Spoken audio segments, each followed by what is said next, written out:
Visakha MVP కాలనీకి చెందిన degree విద్యార్థి సాయి తేజ అనుమానాస్పద స్థితిలో చనిపోయాడు.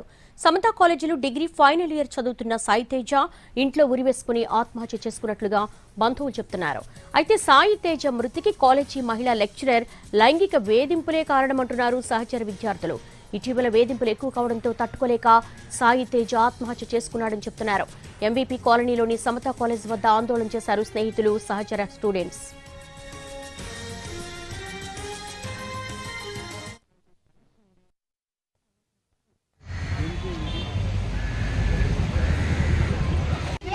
చెప్పాలమ్మా, నాకు చెప్పండి. నేను చేయలేను కదా. మీ పిఆర్ ఫోన్ ఎత్తట్లేదు. పిఆర్ పిల్లలు ఒకసారి రసలు వచ్చారు పిల్లలు.